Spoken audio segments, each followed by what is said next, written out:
Give me that Coleman when I'm camping. Let the light shine all night long. All right, hope you're having a great Monday. It's been a long Monday for me, but everything's going good.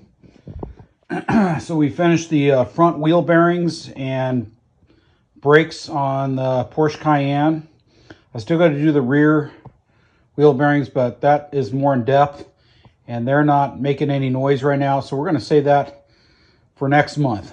But we've done the front wheel bearings, we've done the front brakes, and we did one side. I did one side of the rear brakes at lunch, and tomorrow I'm going to do the other side of the brakes at lunch.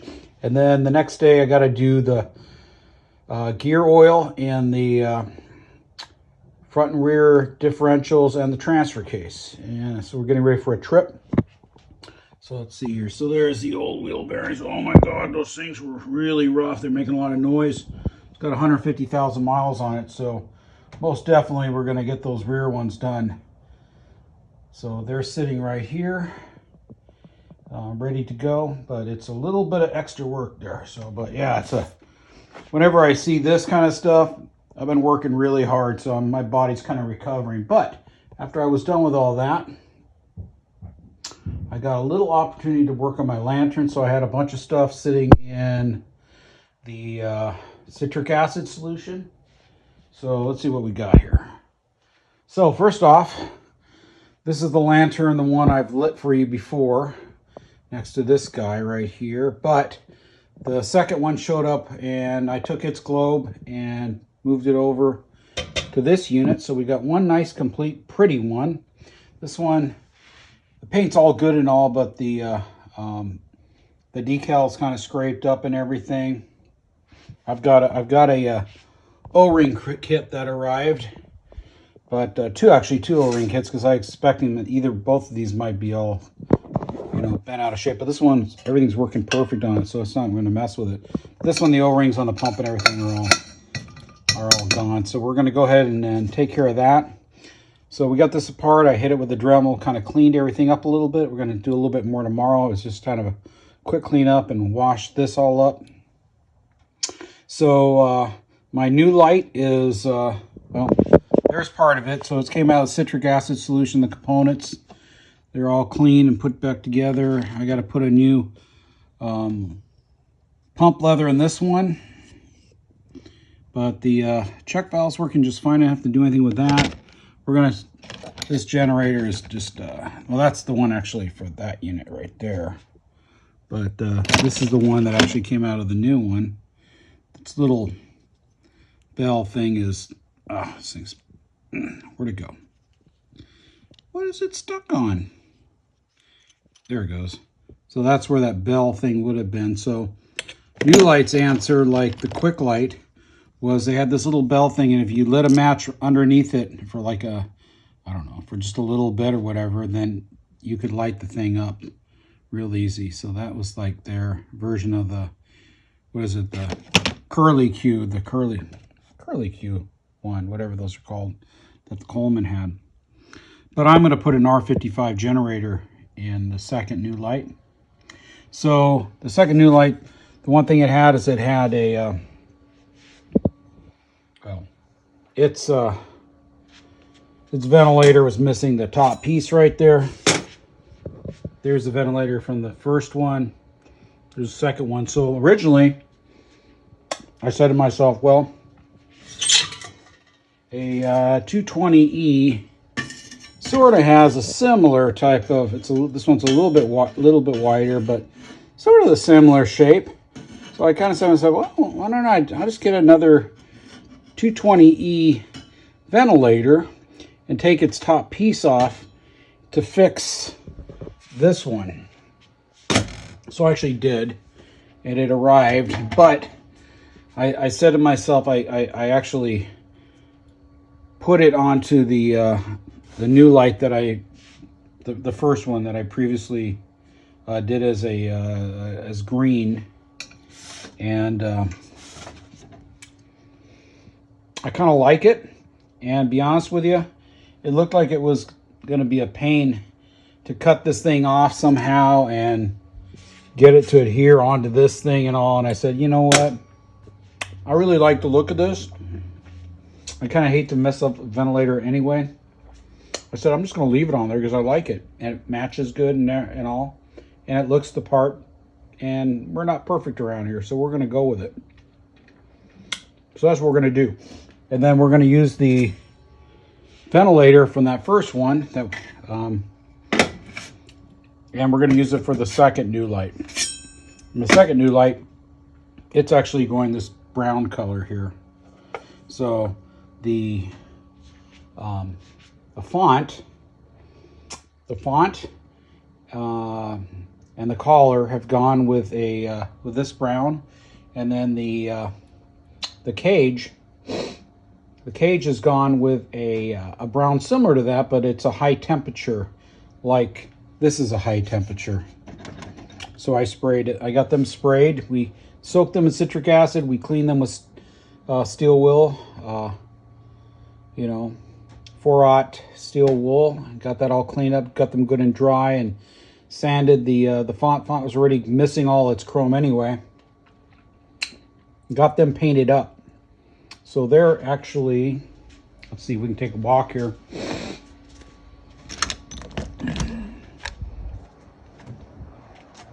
Let's see what we're doing here.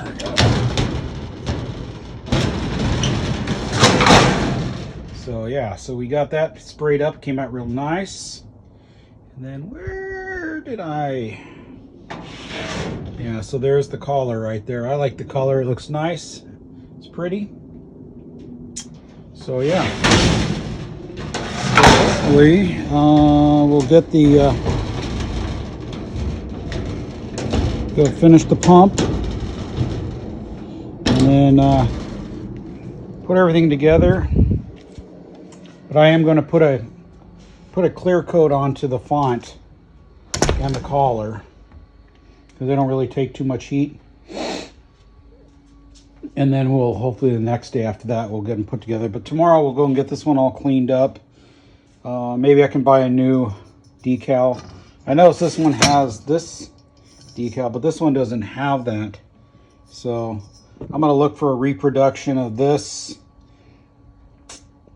and this, and maybe buy 2 of these so I can put one on here, and then like I say, just need one of these right here and keep the original paint. And like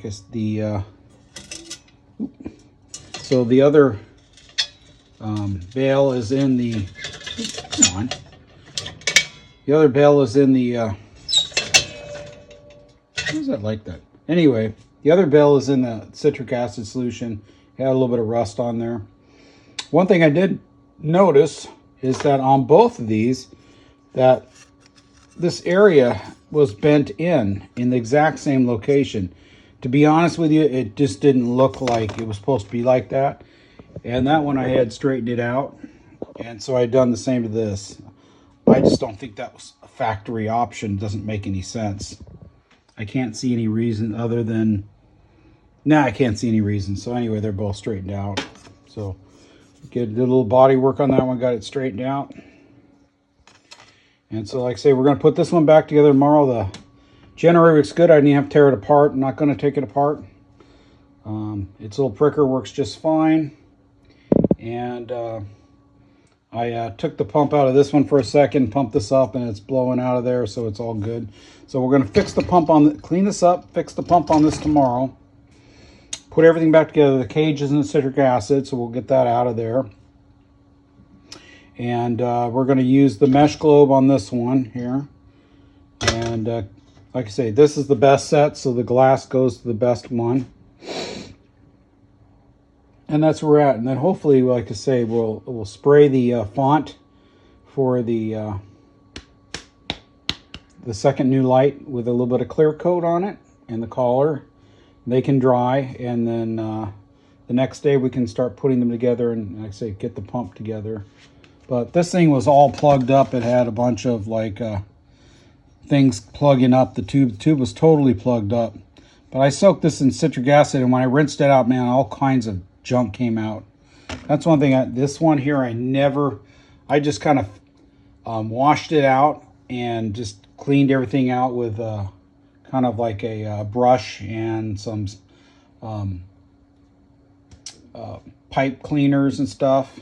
But yeah, I might throw it into the citric acid and give it a good cleaning, take out a little bit more. But this one is working just fine, so I probably just don't do anything to it. But if you do have a Nulite and you're either missing your ventilator or it's busted up or whatever, like this one, my recommendation is a 220E. Isn't perfect, and it's obviously a Coleman thing, but it looks pretty good. It fits on there nice and everything. I don't have a second one of these, so I'll probably end up using one like this. I got another one of these, so that'll be going on there. So that'll be the plan. So yep, that's where we're at.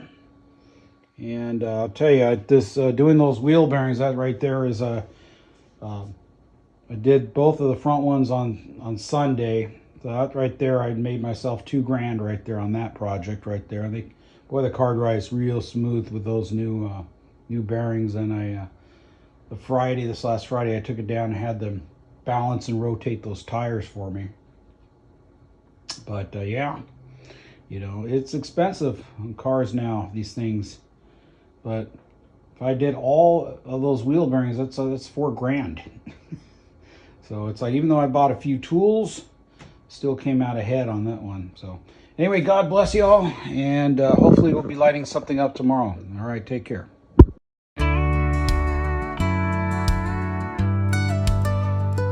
If people all over the world have suddenly disappeared or seem to have died, I am sorry you are reading this letter. If I had witnessed a instantaneous removal of every Jesus follower from the earth, and the resulting chaos, I would be terrified. My goal in writing this is to help you survive. The Bible paints a picture of what has happened and what will come about on the earth that full our disappearance. What has happened? All of the people who trusted in the death of Jesus Christ and his resurrection for the forgiveness of their sins. Jesus followers, all Christians, have bypassed death and gone to heaven in a moment often called the rapture. Those who have disappeared are safely home in heaven. You may need to grieve their absence in your life for now, but heaven can also be your destiny, whatever your background. Jesus Christ is the key to unlock eternity with God and his followers. John 14, what for? Do not let your hearts be troubled. You believe in God, believe also in me. My Father's house has many rooms.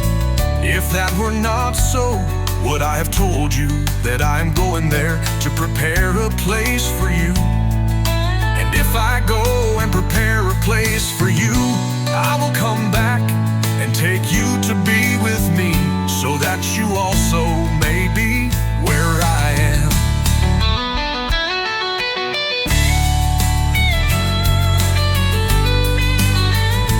Listen, I tell you a mystery.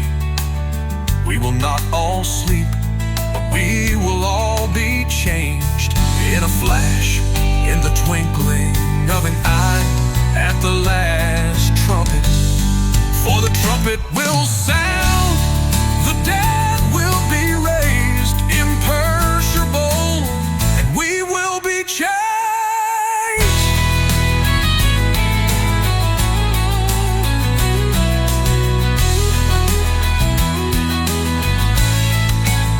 For we believe that Jesus died and rose again, and so we believe that God will bring with Jesus those who have fallen asleep in him.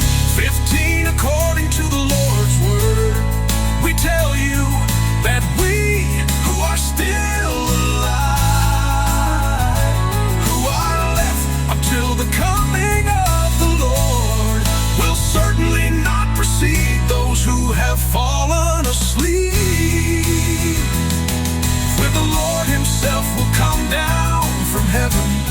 with a loud command, with the voice of the archangel, and with the trumpet call of